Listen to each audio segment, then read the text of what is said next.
Alright, siap? Siap. Oke, jadi tadi pertanyaan pertama tentang apa? Skandal. Oke, Kak Cinta Oke. bisa diceritain nih ya terkait kalian bekerja kerasnya buat Ya. series terbaru ini seperti apa sih? Jadi Scandal 2 ini adalah sebuah series yang kita shoot di Bali dari awal September sampai akhir Oktober. Jadi total kira-kira shooting days-nya 40 hari. Dan benar-benar ya kita sangat bekerja keras karena sebenarnya shooting 9 episode dalam 40 hari itu lumayan agresif. Apalagi dengan konsep yang lumayan kompleks di mana banyak syuting koreografi, banyak syuting adegan-adegan berani dan bahkan ada bisa dibilang kalau aku dan Bezail dan juga Rangga kita ada scene bukan action tapi ya action karena harus lari-larian, tembak-tembakan. So, yes, scene intense. So it was like, sorry, I don't know what keeps happening. It was like Mission Impossible digabung dengan Hustlers-nya J-Lo dengan percintaan dari film-film lain. So it was just a really complex series to do. But anyway, series Scandal ini adalah tentang seorang gadis muda bernama Luna yang memang kalau menurut sinopsis balas dendam atas apa yang terjadi kepada ibunya. Tapi kalau menurut interpretasi aku yang dia cari adalah keadilan. Karena menurut aku dendam dan mencari keadilan adalah dua hal yang berbeda. Membalas dendam datang dari kebencian. Kalau mencari keadilan datang dari keinginan untuk menghukum orang-orang yang telah melakukan hal-hal yang salah dan mencari keadilan untuk orang-orang yang tidak punya suara. Dan aku rasa itu yang Luna lakukan seiring berjalannya waktu. Tapi tentunya dengan seperti banyak series di luar sana ada percintaannya juga. There's a love triangle, dua cowok ganteng di belakang aku. Kira-kira Luna pilih yang mana ya? Ya, dan tentunya ada half sisternya Luna, Naomi, yang sebenarnya kalau aku boleh jelasin karakter dia juga sangat penting karena dia tumbuh besar dalam keluarganya Oliver yang sangat ya bisa dibilang mafia, tapi ibunya pendiam dan dia sebenarnya gadis yang sangat pintar, tapi ya karena dia nggak pernah tahu potensi dia itu sebesar apa, dia mengikuti apa yang papanya katakan. Dan tanpa karakter Gabby yaitu Anissa, Luna juga nggak mungkin bertahan di dunia malam karena dialah satu-satunya sahabat Luna di pekerjaan barunya itu.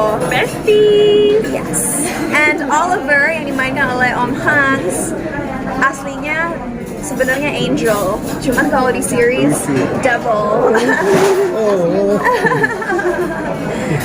Tapi ya gimana?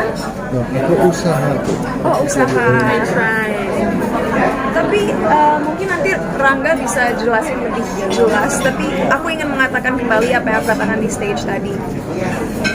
Aku mau bicara jujur bahwa aku merasa society di negara manapun, tapi karena kita tinggal di Indonesia, aku mau bicara untuk Indonesia, society itu sangat penuh judgment. Kita mudah sekali menjudge orang lain, kita mudah sekali menjatuhkan orang lain dan menjelekkan orang lain dan memandang orang lain sebelah mata. Dan kadang-kadang aku bertanya, kenapa sih orang-orang berperilaku seperti itu? Apakah dirinya atau diri kita sendiri cukup sempurna untuk punya hak menjatuhi atau menjelekan orang lain? Aku rasa kita nggak ada yang perfect dan kita semua masih harus banyak belajar dan berkembang untuk bisa menjadi diri sendiri yang baik, berwibawa, punya moral yang baik juga. Dan memang Scandal 2 ini sebenarnya bisa dibilang sebuah series yang lumayan risky dan berani. Karena kalau penonton nggak kritis, mungkin mereka ngelihatnya hanya ini series yang menunjukkan keseksian, menunjukkan dunia malam, series yang ya mungkin enak ditonton tapi nggak ada message-nya. But kalau orang berpikir begitu, aku juga merasa mereka berpikir cetek. Karena banyak sekali yang bisa dipelajari dari series ini kalau kita mau benar-benar mengertinya dalam-dalam. Kayak tadi teman-teman media nonton episode 2. Di situ ada sebuah kontras antara scene Netra dan scene Safia saat mereka harus melakukan pekerjaannya. Di situ terlihat dua perempuan yang sangat berbeda. Satu yang mengembrace pekerjaannya di dunia malam, satu yang melakukannya secara terpaksa karena harus menghidupi prosesnya. So there you see bahwa dalam kehidupan itu banyak sekali kesulitan yang kita harus lalui gitu. Plus judgment masyarakat yang merendahkan orang-orang yang bekerja di dunia malam membuat hidup tambah sulit. Tapi at the end of the day, kita hanya bisa bergantung kepada diri sendiri dan kita hanya bisa mempercayai diri sendiri dan menyadari bahwa apapun latar belakang kita, apapun pekerjaan kita, kita masih memiliki value. Kepintaran kita, kepribadian kita, prinsip diri kita nggak berubah hanya karena baju yang kita kenakan atau pekerjaan yang kita lakukan. You know, yang sebenarnya membuat segala hal negatif dan menjadi toxic adalah persepsi orang lain yang tidak mau terbuka pikirannya dan benar-benar mengerti apa yang terjadi di balik hidup seseorang gitu. Dan dengan karakter Luna pun, the reason why I love her character so much is she's very strategic gitu. Terlihat di 2 episode pertama bahwa dia sebenarnya tidak pernah melakukan aksi prostitusi. Dia sudah membuat strategi bagaimana bisa mendekati ayahnya Oliver, tapi dengan pura-pura lugu. Sebenarnya dia tahu apa yang dilakukan. I don't want to talk too much karena aku ingat banget waktu kita ke Jogja kemarin, Rangga juga punya poin-poin yang sangat bagus. Udah bagus. No, but you had such good point. Oke. Udah bagus banget tuh, Mbak. udah bagus. Enggak, karakter Luna sama Cinta sendiri secara pribadi bertolak belakang. Yang pasti Luna sama Cinta itu beda. Karena bukan lu cinta Luna. Oh iya ya, baru sadar. Sorry, aku lagi in the mood untuk ngelawak. Biar kalian bangun, jangan ngantuk. Sorry. Jam ngantuk ya. Benerin baju lagi sebelum menjawab, sorry. Ya, oke. Jadi, Luna Lu cinta? Masih lucu lagi. Astagfirullah. Oke, Luna dan Cinta sangat berbeda sebenarnya karena mungkin teman-teman media pun yang udah kenal aku dari kecil tahu bahwa aku orangnya sangat straight to the point, sangat belak-belakan dan tidak takut untuk beropini. Apa yang aku rasain, apa yang aku pikirkan, aku ngomong aja. Dan bisa bilang banyak orang yang gak kenal aku merasa aku sosok yang sangat keras. Kalau Luna, dia masih punya sisi lembut, masih punya sisi kekanak-kanakan, sisi yang tidak mudah bereaksi jika mengalami sesuatu. And I mean, nggak ada yang salah dengan dua-duanya, hanya tipe perempuan yang berbeda aja gitu. Tapi ada kesamaan juga antara aku dan Luna, dimana saat kita tahu apa yang kita mau, kita akan berjuang untuk mendapatkannya gitu. Jadi tentunya dalam setiap karakter yang kita mainkan sebagai aktris, sebagai aktor, selalu ada sedikit dari diri kita yang kita pasti bawa ke dalam karakter tersebut, you know. It's impossible untuk kita completely membuang diri kita. Tapi aku dan Luna, we're different. Karena mungkin kalau aku jadi Luna, aku langsung datengin Oliver dan bilang, hey, how dare you? Langsung laporin ke polisi. Hebat. Tapi Ya. untuk riset sendiri ada nggak sih, maksudnya ini kan udah skandal yang kedua gitu. Untuk riset sendiri kembali riset dan observasi lagi atau ya udah meneruskan dari yang pertama gitu, khususnya dari pelaku-pelaku dari prostitusi ini gitu.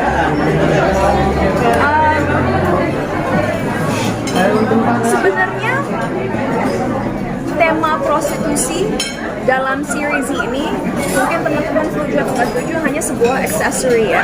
Yang kita bahas dan kita dalami sebenarnya bukan prostitusinya, tapi karakter developmentnya dan bagaimana mereka berkembang di setiap episodenya gitu.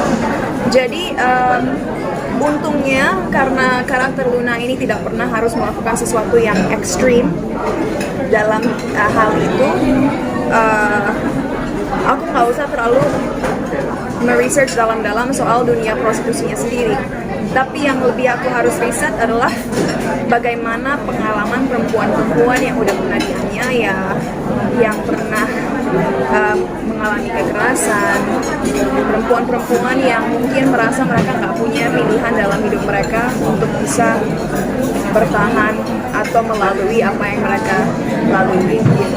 But I feel like the series is very empowering karena ada karakter Gabby, Anissa yang kelihatan dia emang memilih jalan itu dalam hidupnya, tapi dia nggak merasa malu, nggak merasa apa ya terhakimi karena dia emang pengen hidup yang mewah.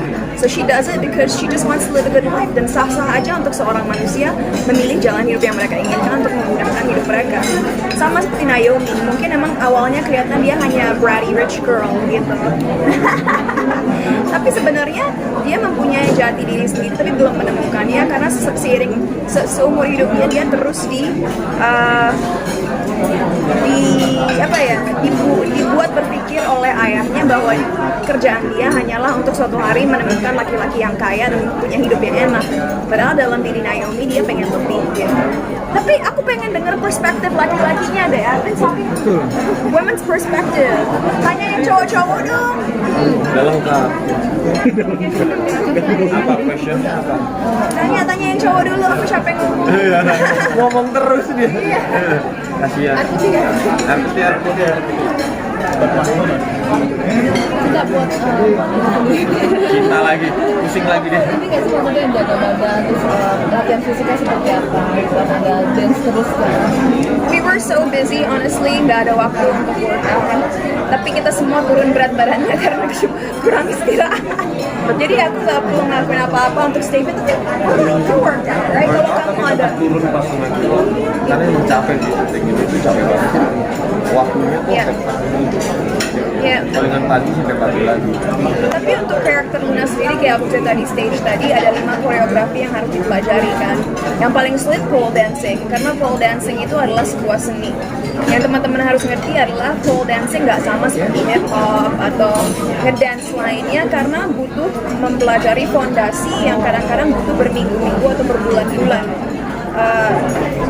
Muscle yang kita harus activate itu, wah susah nyarinya kalau nggak latihan terus. Pada saat itu aku lagi syuting sebuah series lain di luar negeri, dan karena aku nggak mau kelihatan konyol dan mau Luna terlihat seperti dia tahu apa yang dia lakukan, akhirnya aku dan Sky sepakat untuk menerbangkan salah satu coach pole dancing terbaik Indonesia namanya Junko ke Thailand, dan setiap hari saat selesai syuting series tersebut aku latihan 3 jam gitu. Jadi total untuk pole dancingnya sendiri aku latihan 21 jam, terus plus 4 koreografi lainnya, kira-kira 36 jam total latihan dance, 5 dance untuk series ini. Tapi itu nggak bikin turun berat badan, itu turun berat badannya waktu baru syuting. Cinta, Waktu udah syuting. sempet cedera gak? Iya.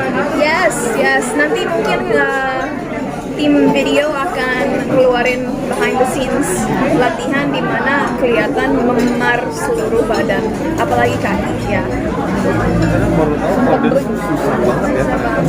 Tiangnya tuh nggak boleh sembarang. Iya nggak boleh sembarangan. Kelihatannya kayak gitu. Sempat cedera nggak? Maksudnya sempat break karena cedera gitu? No, I'm Iron Woman, enggak, kidding. Enggak, untungnya enggak cedera. Karena kan pemanasan dan belajar sama profesional, jadi enggak pernah cedera. Hanya kita semua capek, kita semua sakit. Aku di opname 2 hari, dia sakit demam dan batuk-batuk juga. Semua ya, we all got sick. Kecapean ya? Tapi jangan salah ya, hati-hati teman-teman media. Kita bukan bilang gara-gara skandal kita jadi sakit, bukan itu yang kita bilang. Yang kita bilang adalah saking kita pedulinya dengan project ini dan selalu memberikan 100% terhadap setiap scene yang kita lakukan. Karena faktor udara, faktor kecapean, faktor kurang tidur, akhirnya kita sakit. Tapi bukan karena seriesnya, karena emang kita semua overachievers. Biar nggak salah headline news. Setelah apa yang dilalui terus ada harapan pilih dari ini. I mean, we're all perfectionists ya. Mungkin kalau aku dan Rangga, kita udah ada di industri ini sejak lebih dari 10 tahun yang lalu. Jadi kita udah pernah ngalamin film, ngalamin sinetron, ngalamin series, ngalamin segalanya. Tentunya sebagai pengamat film, kita punya opini sendiri dan selalu merasa ada ruang untuk improvement, tapi overall we're happy that people love it. I mean, aku sendiri saat melihat scene pole dancing juga, wow, keren, ternyata terlihat natural ya.